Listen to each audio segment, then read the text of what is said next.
fiction, science fiction, horror, fantasy, crime, LGBT, thriller. You have now entered the House of Mystery with your hosts, Eric Shapiro, David North Martino,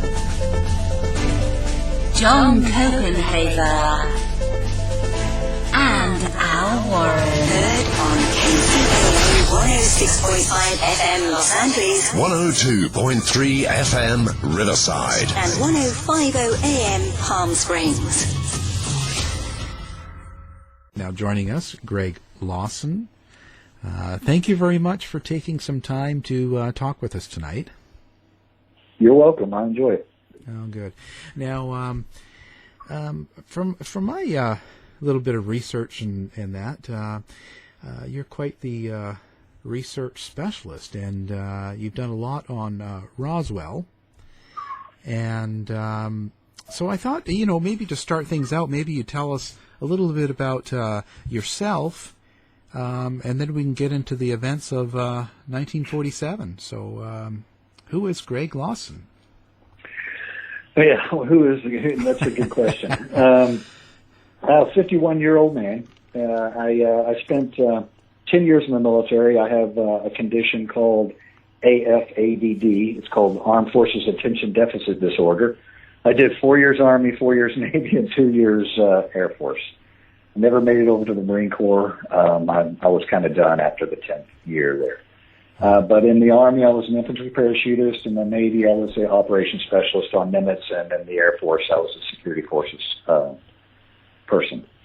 And in between those stints in the military, I've spent a little over 23 years as a law enforcement officer in Central Texas, as a deputy sheriff, patrol officer, SWAT guy, underwater recovery team guy, and detective for child abuse, sex crimes, and so homicide detective. Wow. And I became interested in the paranormal realm, I guess, when my wife's best friend moved to Roswell, and we started going up there visiting her about 12, 13 years ago. And since then, I've kind of branched from Roswell into some of the other paranormal realms, mainly specializing in processes of investigation. So I don't necessarily go off into the dark with my equipment and try to hunt ghosts or anything like that, but I do help people who do that with their processes and their evaluations of the evidence that they bring back. So that's what I do. Wow. Well, that sounds pretty interesting. Now, so you've always been involved in sort of the, I want to say helping people in the way, being in the military and then into the police and homicide and stuff. Was there something that drove you there? Like, were you from a military family or a policing family, or was it just something that you had an urge to do? Yeah, I think it was just an urge. I remember when I was a kid, I couldn't very well stay still. I was always pretty busy. And I was an average student, and in sixth grade, we had to go pick out a book, and we had to read the book and do a book report. And I had never read an entire book. And I went and picked several books, and all of the books were something like The Search for Atlantis, or, the Mayan Inca ruins, or, whatever. And so I've always been interested in mysteries, I guess. As far as my military service, I wanted to jump out of airplanes and go to other countries and see the world and have somebody pay for it. So that worked out well. I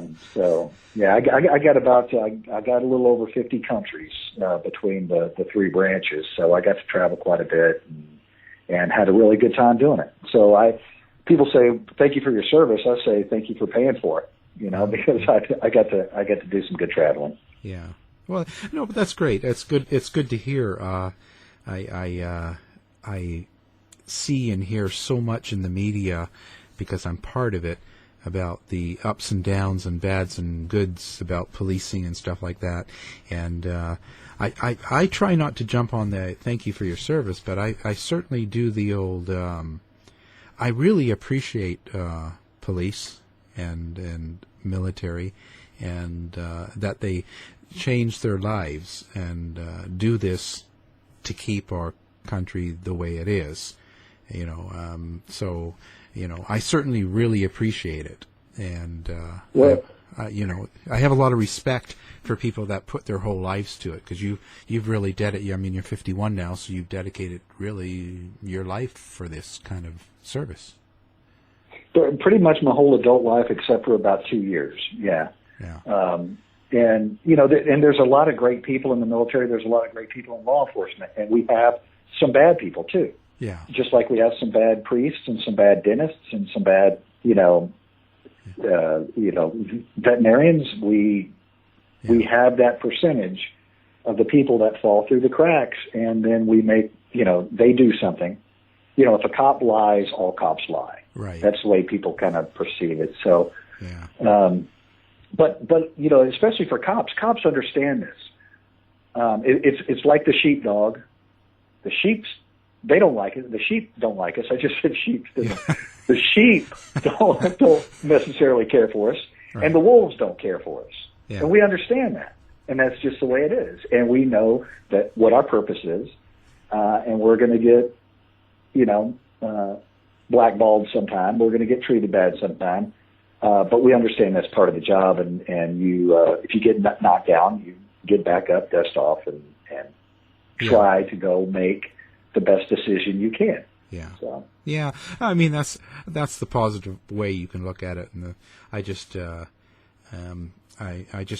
wished as a society we had grown up a little bit more than that, and would realize that, there's good and there's bad in every industry. Just because we have a bad dentist, they're not all bad. Same as cops or anything. I'm just more into the support of people and doing what they can right and doing it well. So right. That's all. But enough about that. But anyway, thank you for all the work you've done, and so now you get into. So you start visiting Roswell, and was there something in particular about Roswell that made you kind of go, I'd like to know more about this? Absolutely. The Stanton Freeman kind of posed the question in 1978. He did an interview with Jesse Marcel, who was the individual that was actually sent out in the field to do whatever the identification or the recovery of some material that was found on a ranch out there. And so, I was kind of interested in that, and so I started looking into it more and more, and read a couple of books on it, and thought, wow, this is about one of the biggest cover-ups I've seen.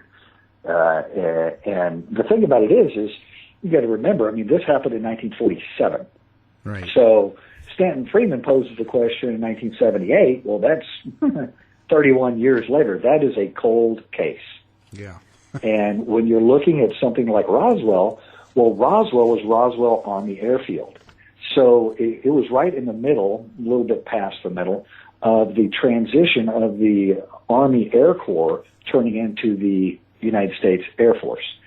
So I don't know if you've ever been through any kind of a transition within a large organization, but it's typically pretty much chaos, and nobody really knows what anybody else is doing, and people are struggling over power and authority, and they're trying to figure out how this new United States Air Force is going to operate. So they have what would be considered by the citizens around there a major incident. And how are they going to handle that? So there's a lot of things that led up to the actual report of the downed craft. But, it was very confusing, I'm sure, for them at the time. And it's just as confusing, or not, if not more, in 1978, 31 years later. Right. right. That's when it started to have growing interest. Then, what were the parts that led up to it? Actually, was there that you were talking about? Yeah, I mean, there's always been lights in the sky. You know, the whole ancient alien theory, and anything you look back in history, you know, human beings are looking to the skies for answers. And so, you know, there's a lot of people out there at night watching what's going on, and there's little, you know, reports of what people would consider a spacecraft or some sort of aircraft doing certain things. And certainly in World War II, a lot of pilots reported seeing different things, and I'm sure you've talked about and know about Foo Fighters. Oh, yeah. That a lot of the pilots would see, and basically a lot of them would talk about, you know, these glowing orbs that would come up and fly around their aircraft and then speed off. And so that was in the back of people's minds when all this is going on. And depending on what version of Mac Brazel's statements you follow, because there's a couple of different ones and they're contrary to one another, is when it all started about. But in June 25th, about 1947, a pilot named Kenneth Arnold was up there in the Washington area, and he was flying south, and he reported some flying discs that he saw, and he estimated their speed, you know, over 1,000 miles an hour, and there were several of them. So this hit the newspapers, and you know, he's shown in a couple of different interviews. He's got a picture of some of the drawings of what he thought he saw, and so that was about June 25th. Well, Mac Brazel, for those who don't know, he's a rancher out. He was a rancher out in New Mexico, and in one of his versions, June 14th in 1947, you get that date based on, he said, about 3 weeks ago on July 8th. So there's a couple of different statements where there's some, like I said, there's some date disparities there. But, I mean, think about it. It's 1947. I'm sure he didn't have, being a rancher and riding a horse, I'm sure he didn't have a calendar in his back pocket. Right. So I'm not sure how he kept track of dates. But anyway, he says that he's out checking on some fences. He's out riding some part of the property, and he finds a very large debris field. And this debris field, you know, causes concern to him. And shiny material, lots of different pieces, and anywhere, depending on what version you hear, 100 yards long to 300 yards long and as wide. So that's a pretty large debris field. And if you go with the first statements of, you know, it was around June 14th or so, it's amazing that he didn't come forward sooner if he had a spacecraft crashed on his ranch. Yeah. You know what I mean? Right. If that was the case, I would think that he would come forward sooner. But he actually waits till July 7th. He, like I said, just depending on who you read, I'm getting most of this out of actually the Roswell newspaper. As far as the timelines go, because they didn't keep a lot of records of what happened back then. And so you can always fall back on the newspaper if it was newsworthy. So on July 4th, he says that he returns to that area and gathers up the debris.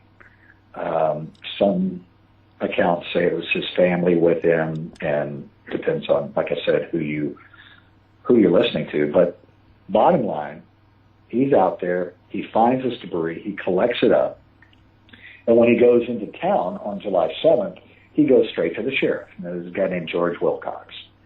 And George, you know, decides, well, this is probably military. We need to turn this information over to the Roswell Army Airfield. So that's what they end up doing. And that's where in July 8th, 1947, the Roswell Daily Record throws the headlines of RAAF, Roswell Army Airfield, captures flying saucer in Roswell region. Now, it's interesting if you look back, the Kenneth Arnold report out of Washington State from June 25th of that same year, just a few days earlier, he reported flying discs. And the actual newspapers changed the wording to flying saucers. And so that's the first place that we actually see them using the word flying saucers.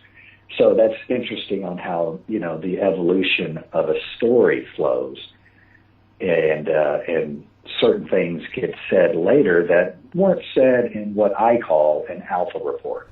What is the first person who has seen or reported something? That's the report that we need to go to. That's really, really important to follow. So from June 14th, the debris, to July 7th, he talks to George Wilcox. To July 8th, the Roswell Daily Record puts out they found a flying saucer. Interesting thing is the very next day, Roswell Army Airfield does a retraction. General Ramey says, no, that's not it. It's a balloon, and the story gets buried. That was July 9th, 1947. You don't see anything, much of anything after that until 1978 when Stan Freeman reviews this information through the newspaper, and then contacts Jesse Marcel and does that interview. So, I would think, but I don't know. I mean, you're the detective here, but one thing is, you were saying that. Why would he have this landed or crashed aircraft of some sort, flying saucer, and not do anything about it for a while? Well, and he actually changes his story after that, and he says when they re-interview him, they put out another smaller story. It says rancher regrets reporting the aircraft, and he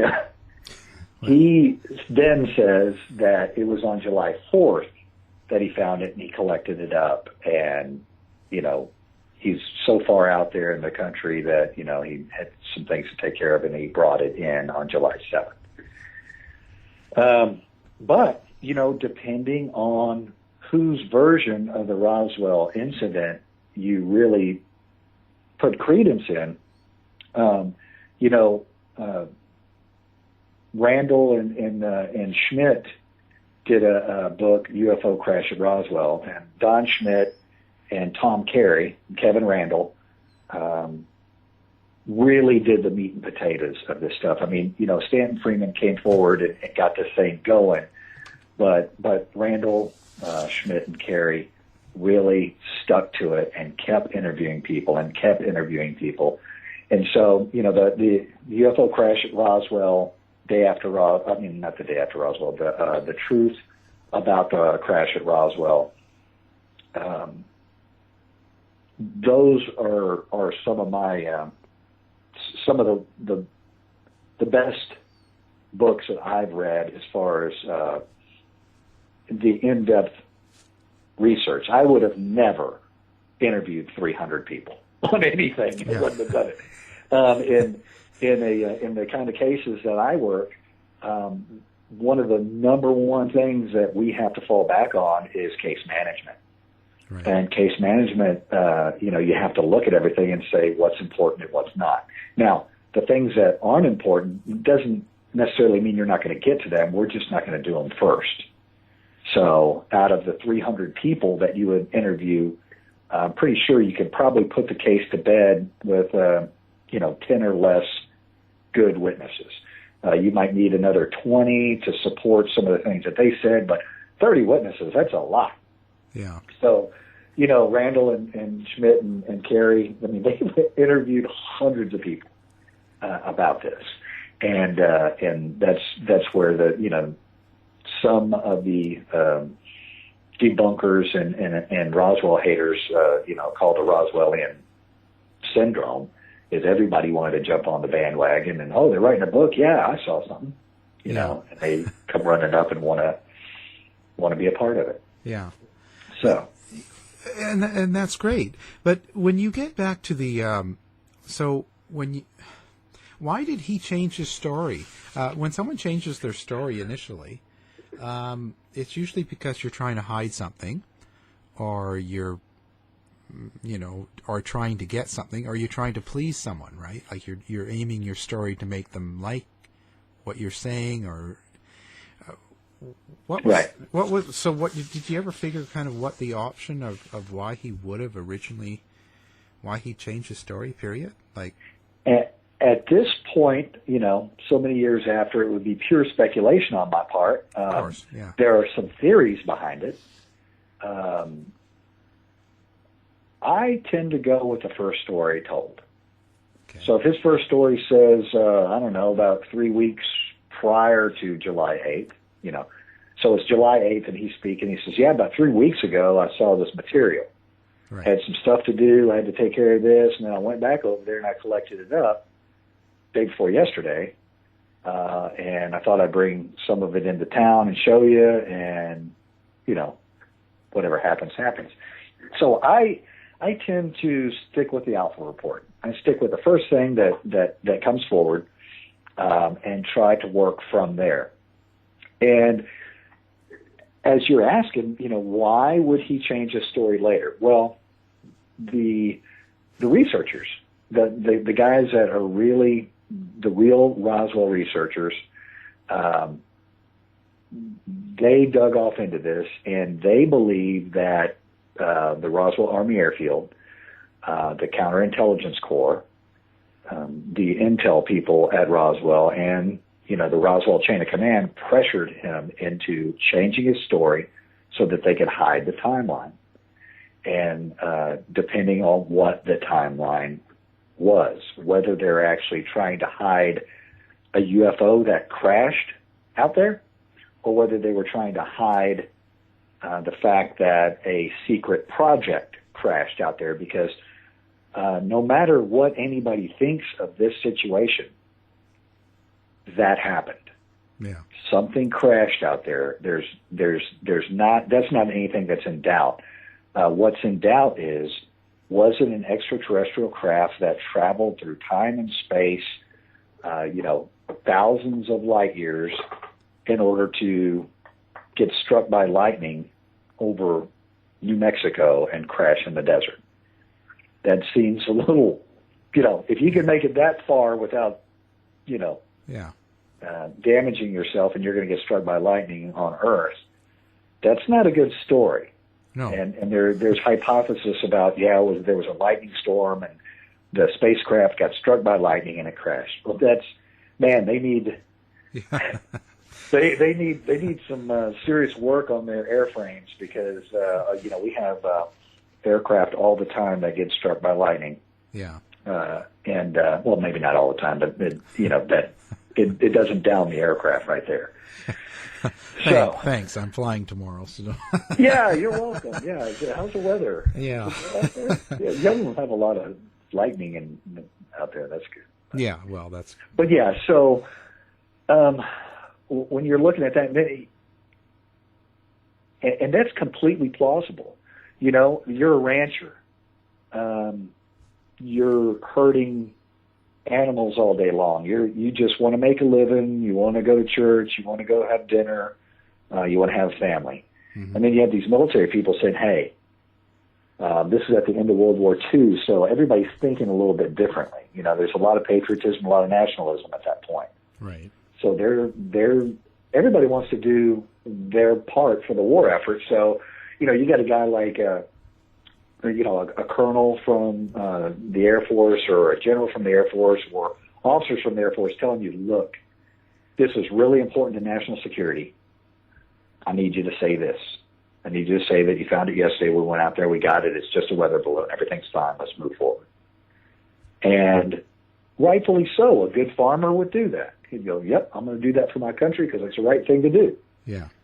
So if you have people that are pressuring them to change their stories, and, How did the name get changed to Saucer then? Flying Saucer. Like, what was that from? Well, they were reported as flying discs originally from, like I said, Kevin Arnold.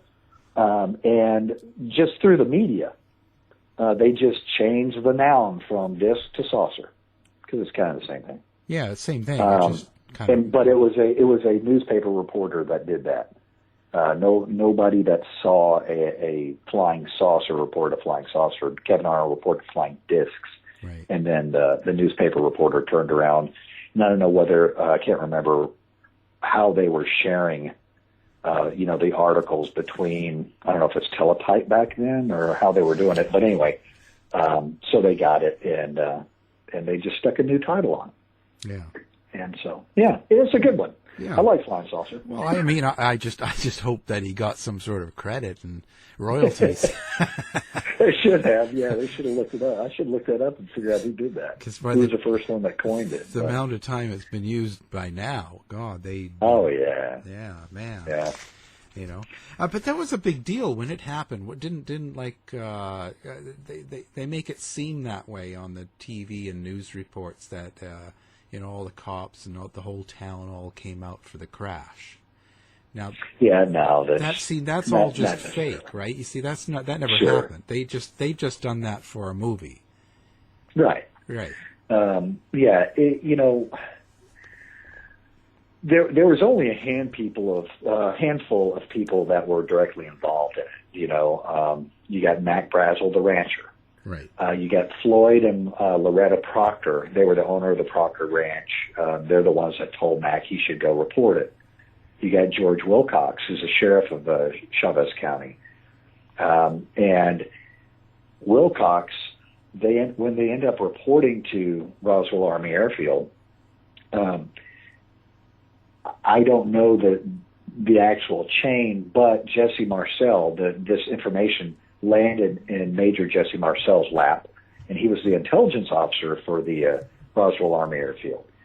And you don't tell a major that's a head of intelligence for your airfield, hey, go out in the field and figure out what this is, unless you think it's something special.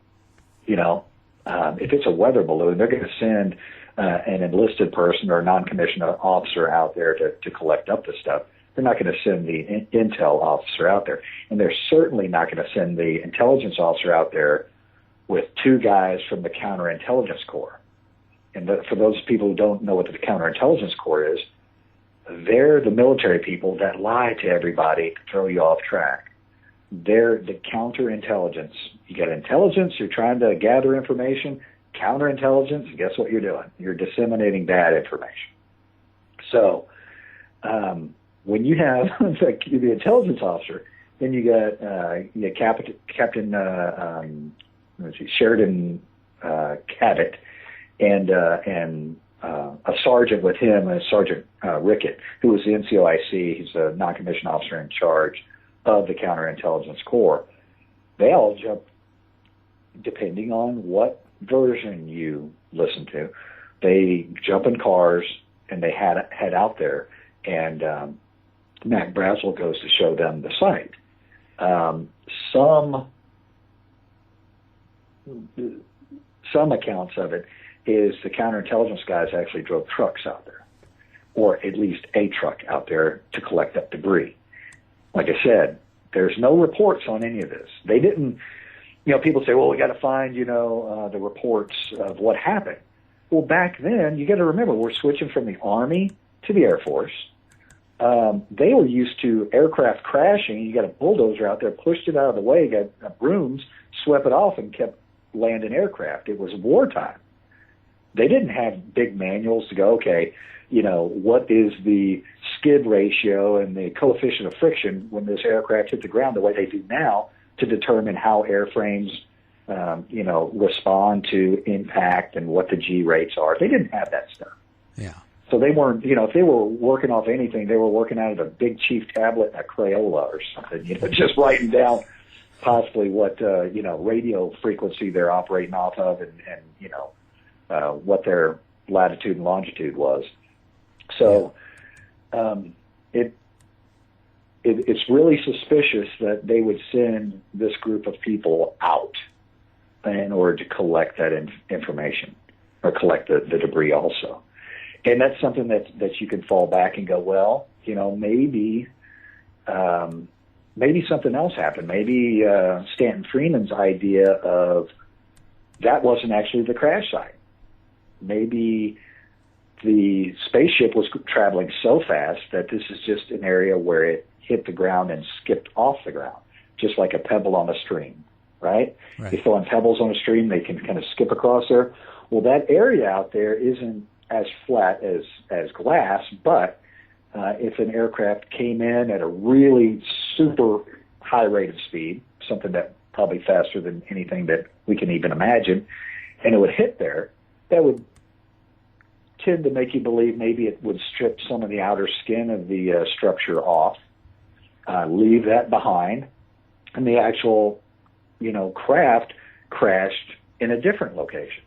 So it'd be a great plan to go, all right, let's send our intel guys out there and our counterintelligence guys out there. Have them take a look at that debris field and do that. And that's going to be the official response that we have for this incident. And in secret, let's get a bunch of trucks out and go to another location close to Corona and actually recover the spacecraft and do that. So there's that theory that's what happened. And Stanton Freeman and some others prescribe to that theory.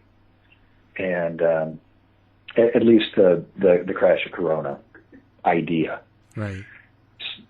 So it leaves a lot of questions. So now, after it happened and then the years went by, what brought the huge interest all of a sudden in the late 70s to finding out this? Like, I understand, like Stanton Friedman, but what was there some sort of thing that all of a sudden made it catch on? Like, why would it just start?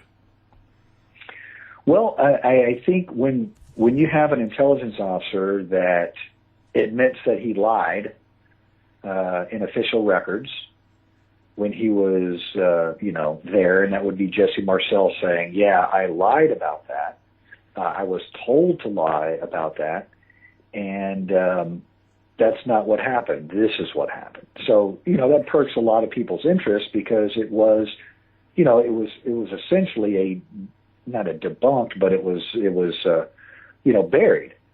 And you look at a lot of these different types of stories when they, the story comes out, crash at Roswell, and then they bury it the next day. No, there wasn't a crash. It was just a weather balloon. Right. And then it's buried, and it stays buried, and then people start talking a little bit about it. Hey, remember back then? It's a crash at Roswell. And then you have MUFON people, and you have some other people that are really watching what's going on as far as how the government is responding to UFO sightings. And we had tons of sightings. I know when I was a kid in 1970, I remember seeing these glowing objects. They look like stars way up in the sky, and they were moving across the sky. Well, I lived near Bergstrom Air Force Base in Austin, and Bergstrom was the SAC base command. And, of course, they were launching weather balloons all the time. But it was something, late in the afternoon, 5 o'clock, 6 o'clock, when you get those long, sun rays coming across, and those balloons would glow pretty well. And it was always neat watching those things. So it turns into a mystery. It turns into a myth. And more people start talking about it. And if an intelligence officer comes forward and says that he lied and that they covered this up, that's a big deal. It damages the credibility of our government, just like, like I said before, when a cop lies, all cops are liars. Well, somebody does something wrong in the government, now all of the government is evil. All the government is bad. Some of the biggest things that really came out of that was that was actually about 10 years after Jesse Marcel's interview with Stan Freeman. Glenn Dennis, there was a show, Unsolved Mysteries, and they put out a show about UFOs, about Roswell, and Glenn Dennis calls Unsolved Mysteries and says, I saw aliens and I did this and I did that. Actually, he didn't see, he actually saw them, but he was working at a mortuary. He said he was working at a mortuary at a time, and he was, and he said that he received a call from the Roswell Army Airfield asking for caskets. Needed some child-sized caskets, and they were asking him some pretty unusual questions about that. That was in 1989. Glenn Dennis said that happened back in 47. Interesting enough, within 5 years, Glenn Dennis opened the museum in Roswell for the UFO museum. So that kind of damages his credibility a little bit when that happens, when he waits that long. So there's a lot of different investigations that went into, researching Glenn Dennis's credibility. And, so he was at the Ballard Funeral Home for sure.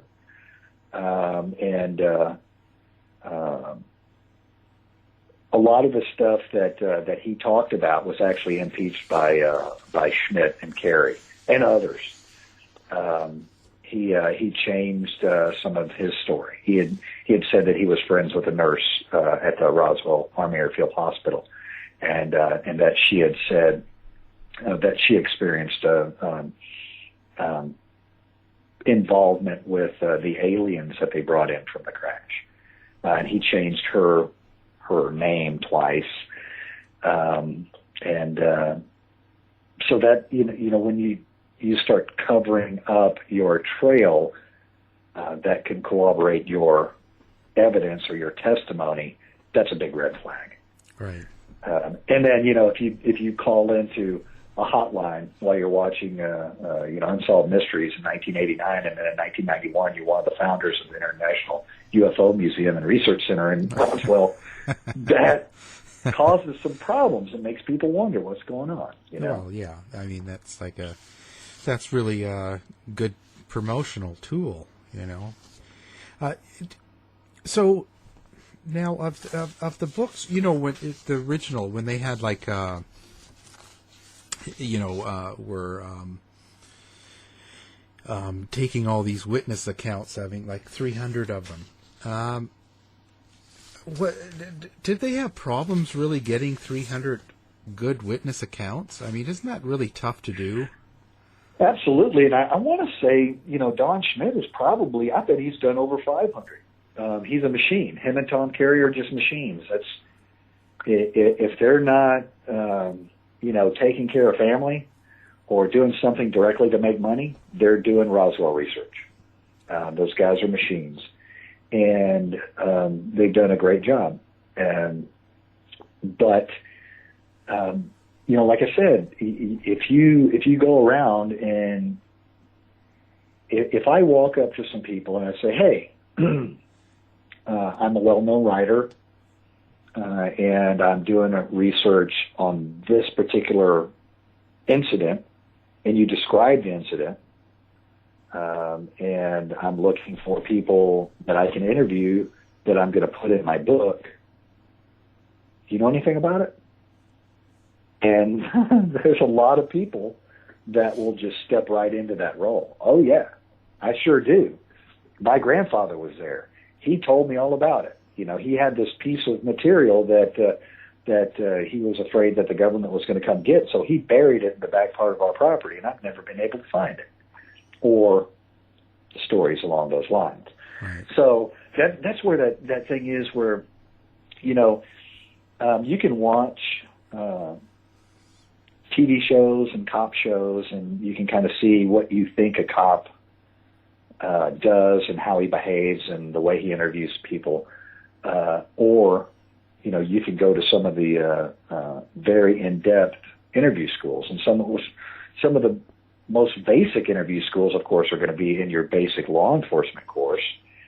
And depending on what state you're in, is going to be whether it's 4 hours or 24 hours total time that you're going to spend studying on how to do who, what, when, where, and why, possibly.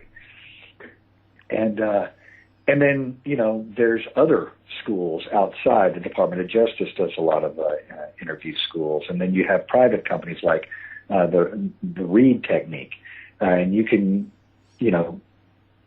Reed has your basic interview, your intermediate interview, your advanced interview, they have all kinds of schools, and most of those schools are about 40 hours apiece.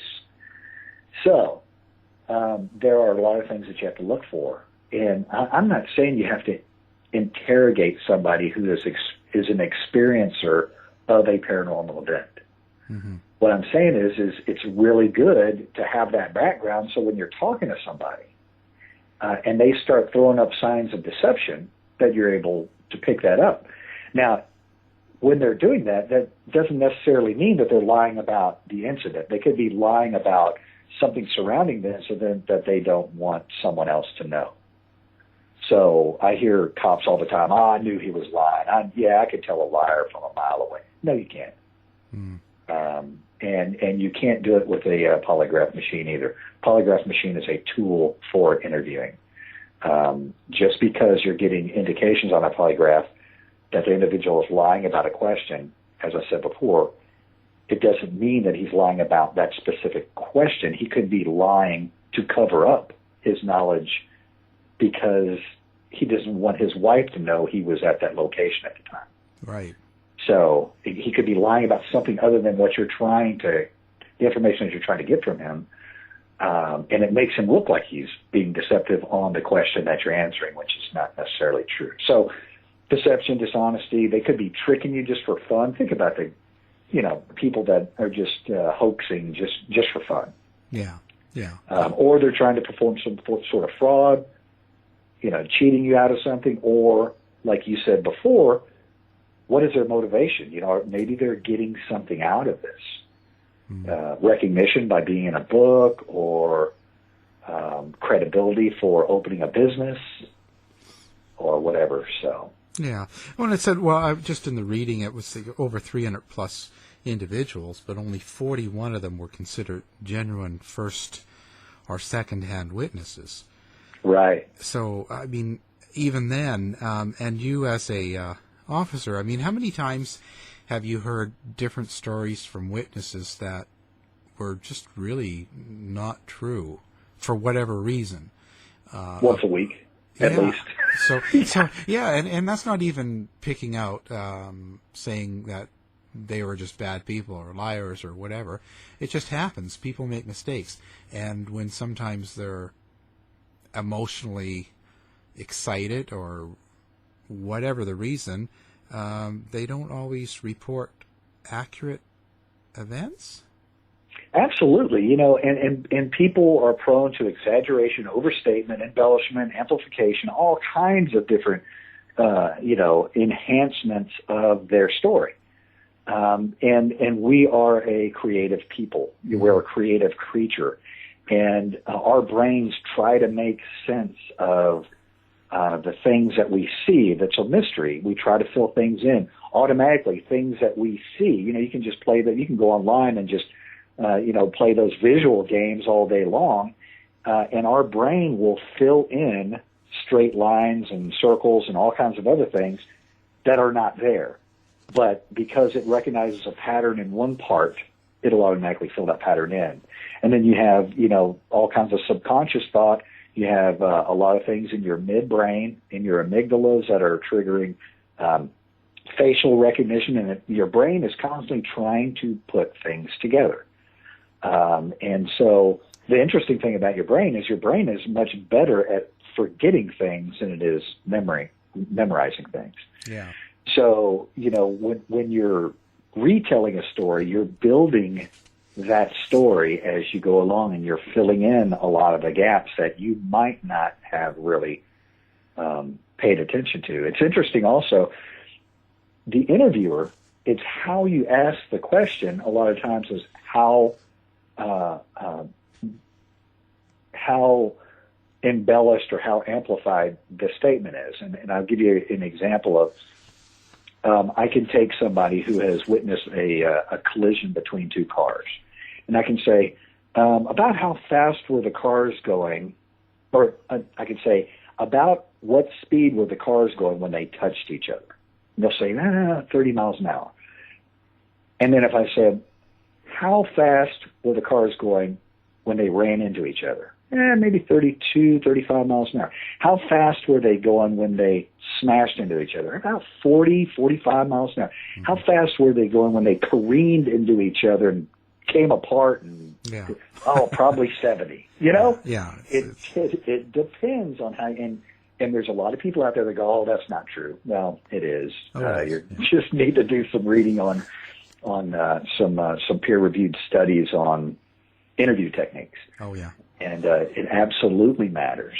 So everything that the interviewer says will influence what the interviewee tells you. Yeah. Oh, yeah. Yeah. It has a huge influence. So do you consider any of the evidence lead to really some proof of such a crash? As I said, there was a crash out there. There was a crash. Well, I'm just like, the weather balloon thing, it really kind of hurt it when the government came out a while back there. Remember, and they said it was a weather balloon and they wanted to, it doesn't help the image, right? Right. It makes it look like they're lying. And sure, and they were lying. Yeah. And they've continued to be deceptive. But it was not a weather balloon. We know that, and the government has said it was not a weather balloon. The government's final story is it was a mogul balloon, which was part of a reconnaissance kind of a surveillance program that we were running at the time, because we wanted to listen to the Russians and figure out whether the Russians are exploding nuclear weapons or not. So over at Alamogordo, they had a lot of graduate students. They still have graduate students and PhD students and stuff going through there. And they do their experiments and they do whatever it is that they're working on. And New York University had a balloon project going on over there. And so there was all these graduate students that were putting together these balloon trains and putting this equipment on these trains and putting radar reflectors on them and launching them into, as high as they could possibly go. And they had ways to control a constant level. And so they were experimenting with a lot of that. And so that would be the most plausible explanation for this is, General Ramey, he's in charge of keeping stuff quiet.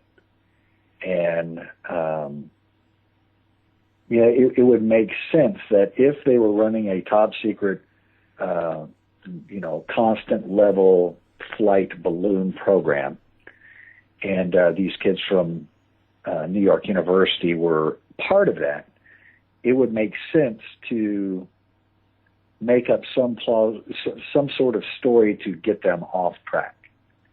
Now, saying that it was a flying saucer doesn't make too much sense to me, because that would attract more attention than diverting attention. Yeah. Wouldn't you think? Yeah. Yeah. So doing the flying saucer thing was really bizarre. Now, this is my own hypothesis, because I've I've worked around a lot of top brass people. I've done a lot of briefings with top brass people, and I can see where a top brass person would be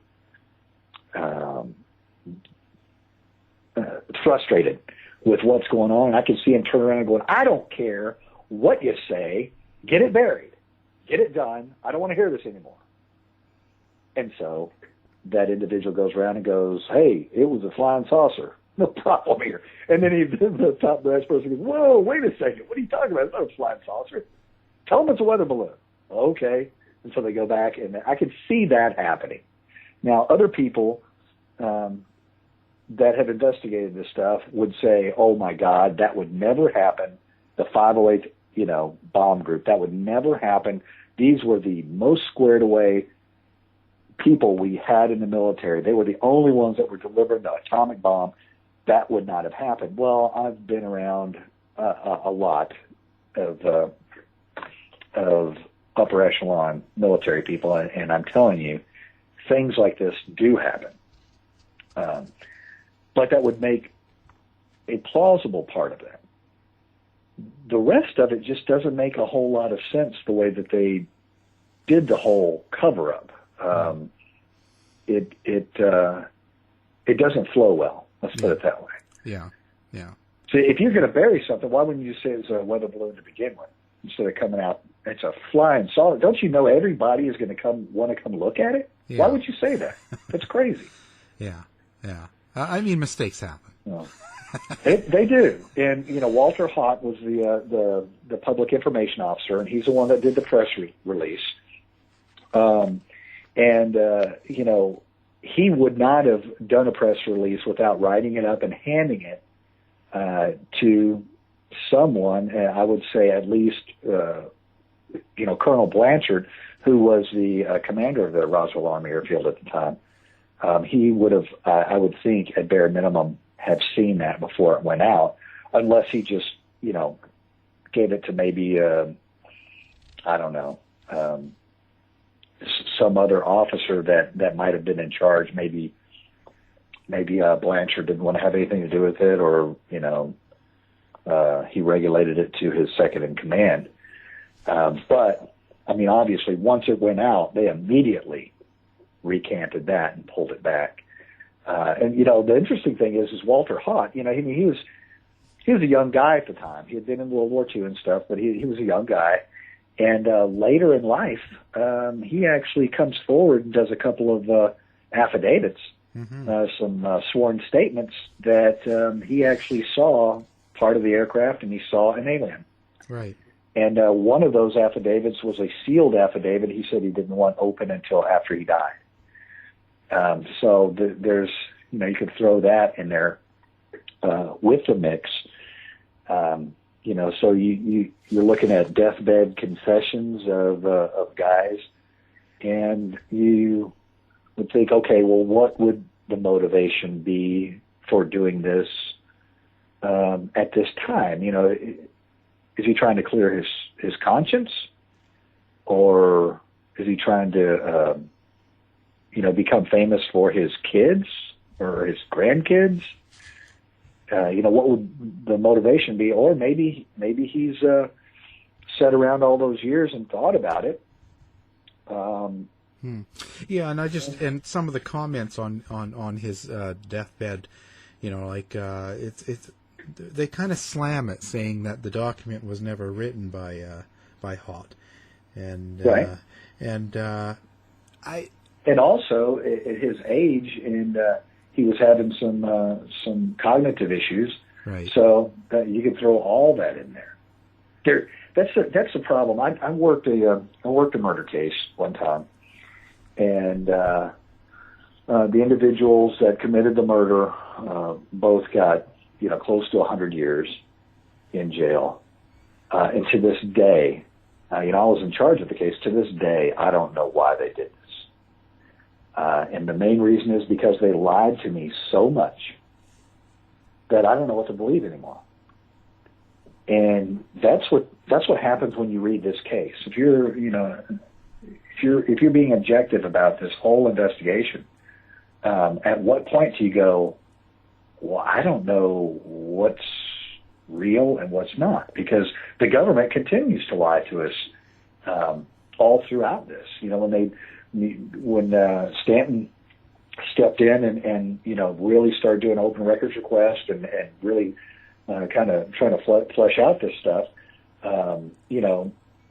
they had Project Sign going, they had Project Grudge going, they had Project Blue Book going, and then they come out with Project Mogul, and it's like, okay, well, what's what? And of course, we don't want to get off into this, but then you got the Majestic 12 documents, and then that throws a whole bunch of other conspiracy in there, as far as high-ranking members of this Majestic 12 that know about aliens, and the balloon was a cover story, and some other documents that were found in the National Archives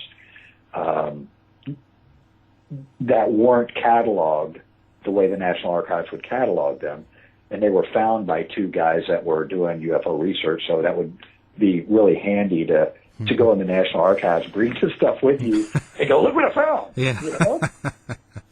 And that would be great, Yeah. And so there's so many red flags of deception in this thing.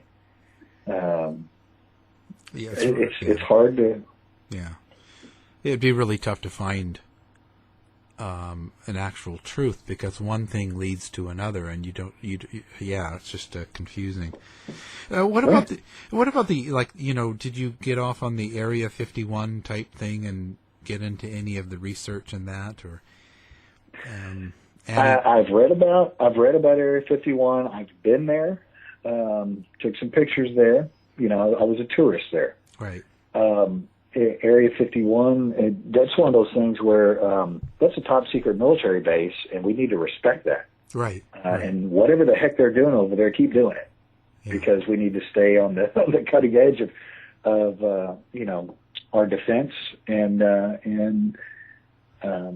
I applaud them for whatever they're doing. There's the theory that the craft at Roswell possibly went to Area 51, and there's some guys that have worked over there that said that they saw it. I don't find the little bit that I've read on them very credible.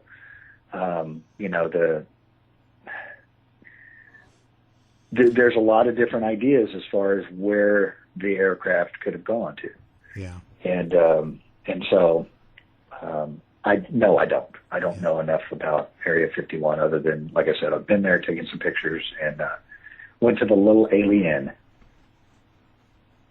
Are you familiar with that? No, actually, no. Yeah, it's a little like a little restaurant that's there, and it's called the Little Alien. Oh. Yeah. So that's my experience there. So I can't say that I'm an expert on that for sure. Yeah, no.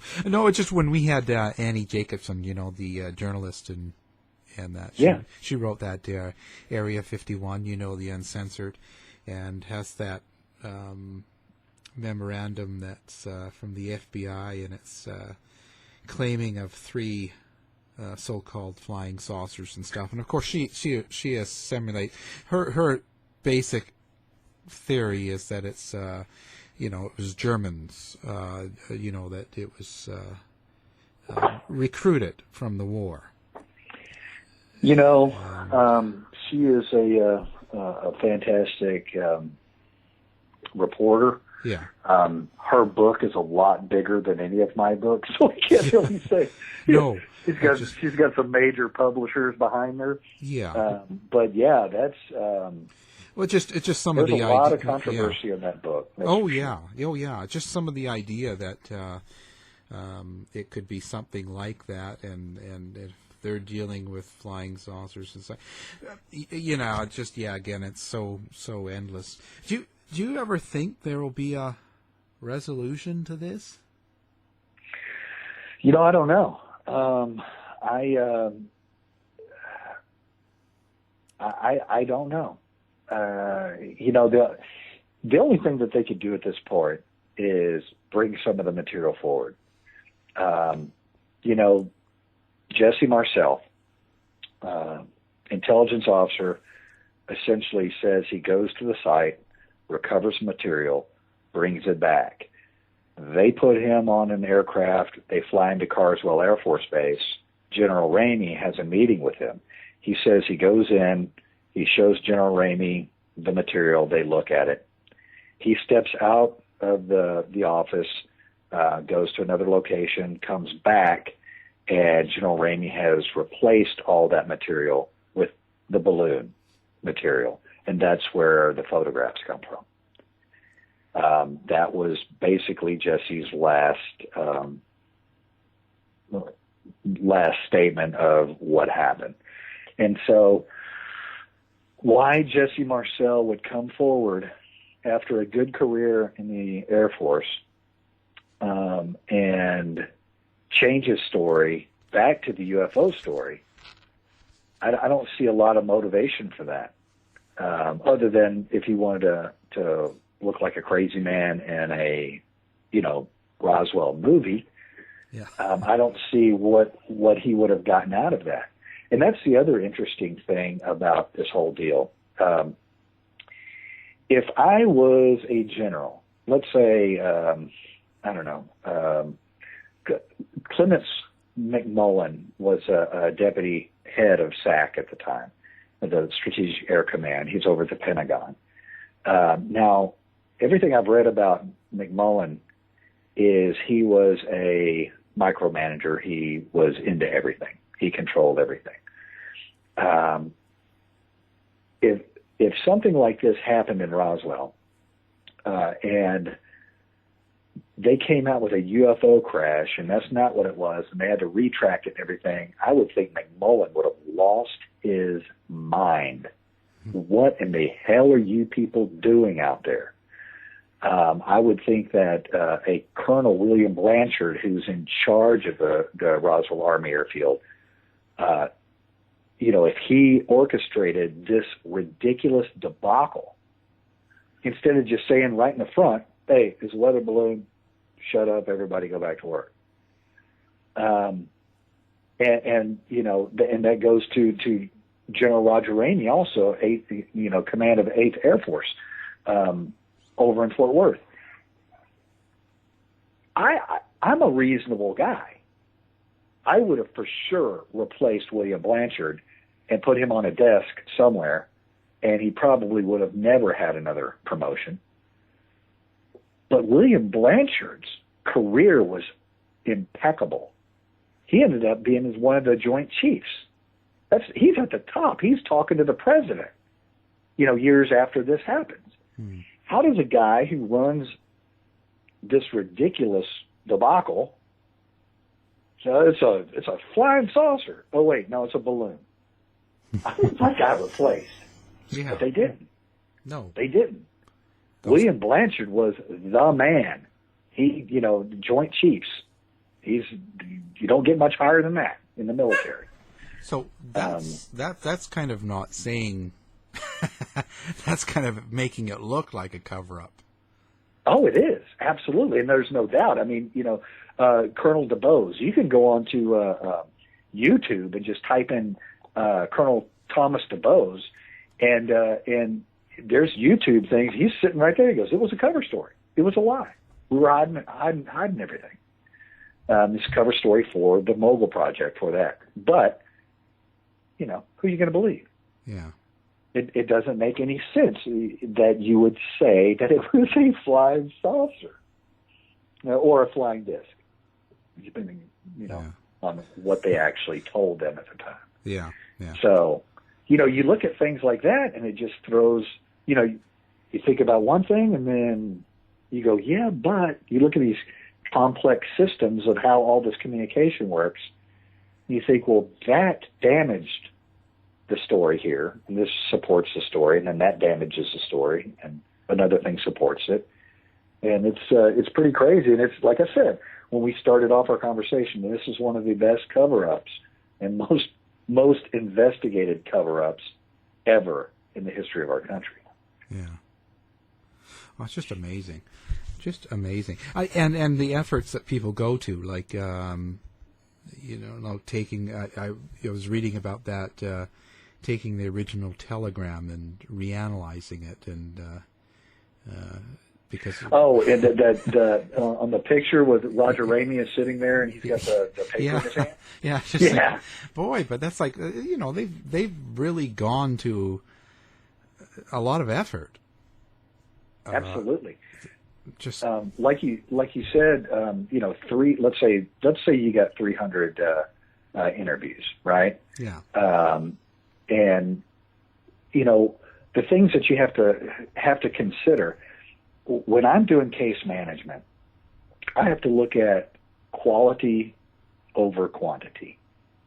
Does the fact that 300 people say they saw a flying saucer make a flying saucer exist, or does one guy with a wheel of a flying saucer prove that the flying saucer exists? I'll take the wheel.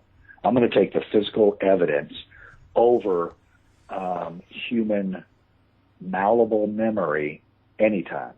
And there's a lot of people that will argue about this. I was going to get my degree in psychology until I realized I don't want to hear your problems. And that kind of ruined my whole idea of I thought, well, I could do, maybe industrial psychology or something. Nah, I'm not going to do it. No. I did all the classes except for statistical analysis for behavioral sciences, and I switched.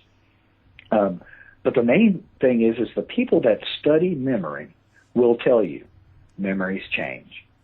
And you'll have people argue and say, well, wait, how come when I remember 2 + 2 = 4, that 10 years later I don't remember 2 + 2 = 4? I mean, I do. How come it doesn't change?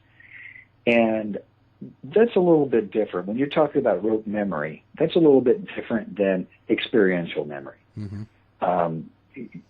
Your brain's kind of fractured up into a lot of different things. People say, well, some people are left brain thinking, some people are right brain thinking. And, if you're creative, you get, this side of your brain working, and if your memory, that's not necessarily true. There's a lot of studies out there that show that, when you're doing art, both sides of your hemispheres are active. And when you're doing math, the same thing. And so your memory is based on little protein bridges, and it builds these little protein bridges as you memorize whatever it is. So if it's rote memory or experiential memory or any of those two mixed, you're still going to have to build these little proteins to remember it. And over time, those proteins will degrade, and that's why you forget a lot of the things that you've done if you're not exercising those memories, if you're not thinking about them a lot. They'll go away. And then somebody will go, hey, you remember that time we did this? You go, no. And then somebody gives you just a couple of hints. And then you go, oh, yeah. And you kind of build that memory back. Well, that memory will be malleable a little bit. There'll be a little differentiations. And as you get older, I don't know if you've ever experienced this, but you go, yeah, I was over there about 10 years ago. And you go, no, that was 25 years ago. Yeah. That time compression thing. Wow. My mom's 93 years old, and she goes, oh, a couple of years ago we were there. I was like, no, Mom, that was 1963. Yeah. And so you have to look at that sort of thing. Yeah, it's crazy. Yeah. Oh, I've noticed it as I get older, how the time just isn't the same. It's just, and how people look and how things are. You can look at someone and think, oh, yeah, are they at a high school yet? And they're like in college. Like your whole perception has changed as you've lived longer. And absolutely. And my mom, she told me something one day, and I just looked at her like she was this incredible philosopher. I couldn't believe she brought it up. She goes, yeah, the years get shorter and shorter and shorter. Every year it's just getting, goes by quicker and quicker. I was like, no, it doesn't, Mom. And she goes, yes, it does. I said, no, years are 365 days. And she goes, no, Greg. When you're 5 years old, going to 6 years old, that is so long. Do you remember how long that was? You couldn't wait till you were 6 years old. Yeah. That's because it was 1/6 of your life. It was a huge portion of your life. Yeah. When you're 90 years old, that year is 1/90th of your life. Yeah. It's much faster. Yeah. She goes, just wait, it's not pleasant. No. So, Yeah, I have noticed. yeah, so Going crazy. you know, those are the things that we have to deal with, and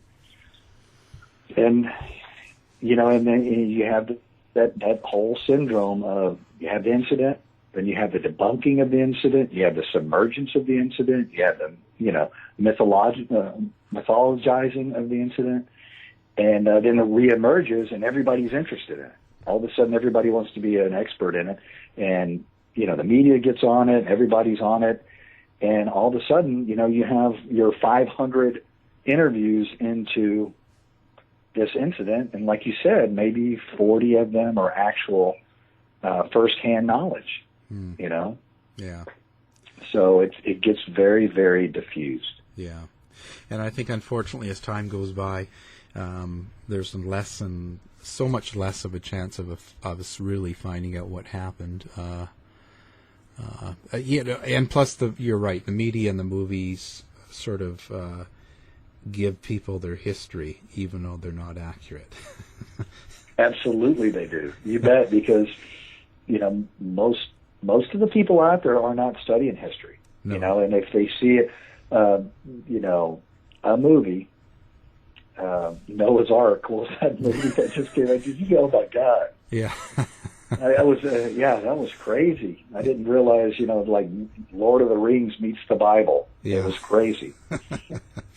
Yeah. That's just there's so much to be sold in a movie that, you know, Right? It's tough. Yep. Well, I'll tell you, this has been a interesting conversation. I really love talking to you. It's been good. Well, I appreciate you having me on. Oh, just fantastic. Now, if someone has some information or wants to contact you to let you know what really happened, how would they do that? They could contact me on my website. It's www.authorgreglawson.com. And author as in writing books. Mm-hmm. And I have a contact page there. I also have some other pages on places that I might be speaking, and some stories and some other projects that I'm working on. I'm working on some projects here in Central Texas on some Indian sites that's fairly interesting. So some pioneer sites. Oh yeah, it probably would be. Yeah, certainly a lot of good history out there to find and to focus on. I'll tell you. It was pretty crazy, you know.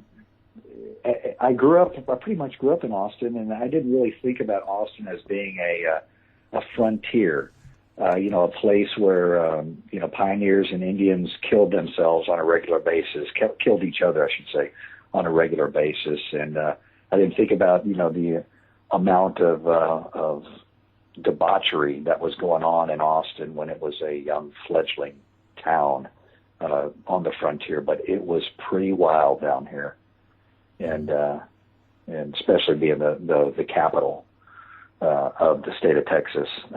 You would think that it would be a little bit different, but I think that actually added to the problems.